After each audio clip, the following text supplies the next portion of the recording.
everyone. I'd like to welcome today's guest. Her name's Dr. Vanessa Anseloni. She's a neuroscientist and psychologist. She's founder of School of Emotion, and she helps people understand their socio-emotional lives. Hi, Vanessa. Hi, thank you, Sophie, for having us here. It's a joy to be here with you. Yeah, of course. So give everybody a general sense of what it is that you do. So, I mean, neuroscience and psychology is so broad. How did how did you get into that, and what kinds of things do you do? Yeah, Sophie, for the longest times, I've worked as a neuroscientist and also a psychologist. I've taught also about psychology and many themes in neuroscience. But at a certain point, I've worked specifically as director of behavioral sciences and working with patient management in the dental school of the University of Maryland. I've got to realize that there's so many things for us to do to help people understand better about their emotions in order to help themselves and or help others. I would say that nowadays majority of people on earth are illiterate in terms of their emotional life. If you ask them what you're feeling, they can barely say like, I don't know, let me see. And they are going to be having a hard time, and especially when you ask, what are people feeling as well? So I started dedicating my life to customizing specific programs that are not only therapeutic, but they are educational as well, teaching people about their emotions so they can be more empowered, especially at times like this, the COVID-19. Yeah. Wow, that's amazing. I've never even heard of somebody who does that. It sounds so simple, and it seems like something that everybody should be doing. But actually, when you think about it, who would you go to if you needed professional support with this kind of thing? Mhm. I mean, we would say, of course, psychologists, psychiatrists, therapists, counselors, they are all the more needed, especially nowadays in this time of the pandemic. But we would say in a daily basis, you don't want to go to the doctor because you want to strengthen your muscle, unless it's a specific need. But we don't want to wait for illnesses to come to actually take care of it. So we want to organize ourselves, strengthen ourselves. So that's why I created not only the therapeutic programs, but also the educational ones. So we have therapeutic lessons. Instead of just therapy sessions, it's like therapeutic lessons in which people can see visuals to understand how they work. Because after all, we're not only emotions. Descartes used to say that emotions are private things separate from us. And it took, believe it or not, it took Darwin, when he was a phenomenal artist, to realize that our emotions are in our bodies. And then later, like many centuries later, not many, some centuries later, we see neuroscience coming to us, especially at the beginning of the 21st century, and telling us that we're so immersed in our emotions that we cannot say such a thing like, I'm angry, and I leave my anger, and then I go to work. No, your anger is here. It's right here in your nervous system, and you're carrying it with it. And then wherever you go, it's going to pop out. What do you do with it? How do you organize it? Mm-hmm. So this is something that we do at the School of Emotion. I love that. So let's talk a little bit about COVID-19 specifically. And the current situations obviously are very challenging for people. Everyone has to stay home, whether or not they used to do that or they want to do that. A lot of people, I imagine, have a lot of emotions kind of fluctuating all the time. Have you heard about any specific challenges around the emotional how people are handling their emotions at the moment? Yes. Sophie, I would say this. What is beautiful about this pandemic, it's a reality check. Now we are seeing where we've been, because before we could go to restaurants and go here and go there and hide ourselves behind so many habits, concerts and this and the other. Now you're there. You have to be home. You have to be careful. So then you have to look at yourself and see, who am I? Mm, And it's beautiful. It's very revealing. Of course, we feel for everybody who is directly challenged by it. We are all being challenged, but those who are the front line, and those who got sick, and those who actually passed away, the families who stayed, of course, we needed to address it in a different way. But for everybody else, we can see particular things happening. So we can diagnose there's a lot of emotional contagion. It's a social phenomenon, and people don't notice it. It's so physiological that once you hear about the news, you start a cascade of events and people start feeling the symptoms. They somatize it. They say, oh, I'm feeling something in my throat. They feel like, oh, maybe uh, I'm feeling out of breath, and they mm, don't have anything. So that's a human thing. We know science explains to us.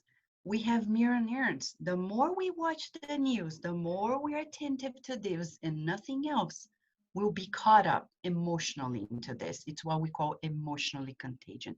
On the other hand, we have people grieving.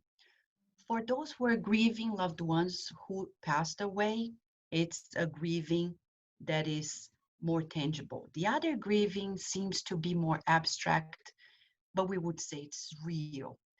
People are grieving. They're like, oh my gosh, I miss my friends. I miss my family. I miss going to the coffee shop. I miss going to my store. I miss traveling and I miss the beach. Even children saying that. So, what do you do with this grieving? I would say the main things that are happening are the emotional contagion, the grieving, and then a third one, psychosomatic disorders in general. mm. Anxiety that is escalating, panic attacks, depression, etc. So I would say these are the main focus for us at this moment, and we need to address it. Wow, that's an amazing summary. I completely agree, and that's what I've been observing as well within my communities. And there seems to be differing levels of how much people can handle it, and obviously everyone's circumstances are different as well. Um, yeah, that's very nicely summarized. So going into the second half of the interview then, do you have any practical suggestions or advice or resources that people who are struggling to deal with their emotions at the moment can turn to? Yes, I have lots of good tips to give to people. First of all, remember there is mind and body, they are connected, but we need to treat them specifically for what they need. Your body has a preservation system, the sympathetic system and the parasympathetic. So, the autonomic system to preserve your health. When you hear things that are threatening, you're going to trigger the sympathetic system. You'll be on the alert, the fight or flight. No wonder people are going overboard with this anxiety and also panic attacks. So we need to, it's like a dog. I like to say to people, your physical body is like a dog or a cat. You need to pat it. You need to talk to it. It's like you're here, I'm fine, and suddenly you start feeling a panic attack. And you're like, where is this coming from? Well, you probably didn't notice the unconscious messages or subconscious messages you have been sending to your body. You're watching the news, and by 5 p.m., you start feeling something. And you're like, how come? It's like the dog barking at somebody at the door. And you're like, how come something is happening? I didn't ask for anything. You forgot that you ordered something from Amazon and it's at the door. And your dog can't help it but to bark, to defend. So your physical body is like this beautiful pet that is saying, I'm protecting you. And for me, it's saying, alarm, it's terrible. So you can't sleep anymore. Many people are suffering from insomnia right now. And how do we address it? First of all, take care of your body.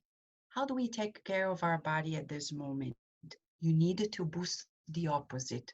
I like to remind everybody, Sophie, about Dr. Herbert Benson's research at Harvard for 30 years. He's worked with this beautiful thing that we have in our body. We always talk about the stress response. but we have a relaxation response. He coined the term and did extensive research to show to us that we need to learn how to activate this relaxation response. How can we do it? We can do it through physical exercise, yoga, meditation, prayer, walking. And I would like to say to people, if they say, but I'm stuck at home, you're not stuck. You're in the shelter of your home. If you feel like you're stuck, your body is going to respond like feeling this claustrophobia. You're not stuck. You're in your shelter. You can't go outside. There are programs on the internet that can help you in exercising with fun. The second thing is to treat this pet with joy. So boosting in us pleasure, the pleasure centers in our brain. Mm. How? I wouldn't say drinking. It's so deceiving because alcohol can be like give you something and take so many other things.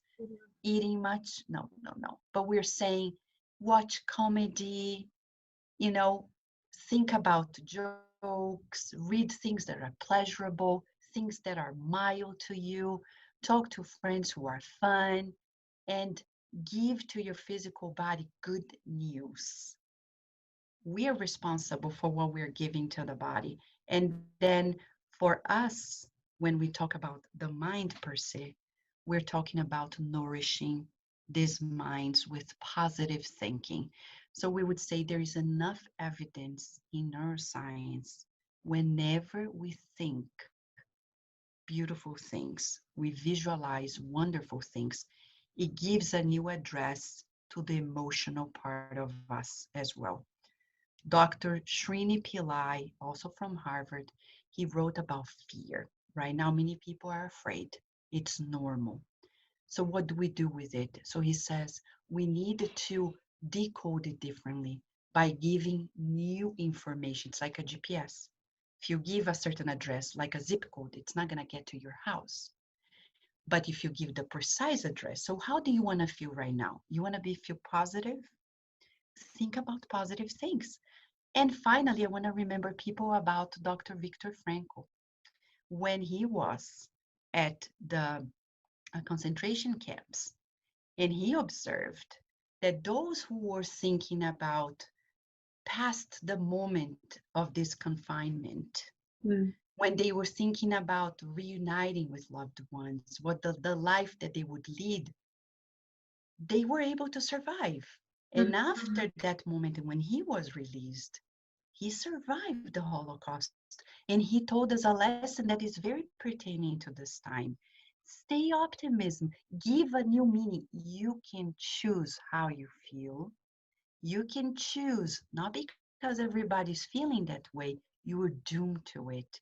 You can pick your emotions, your choices of feelings, of visualizations in your mind and see past this moment. Because one thing we know, this shall pass.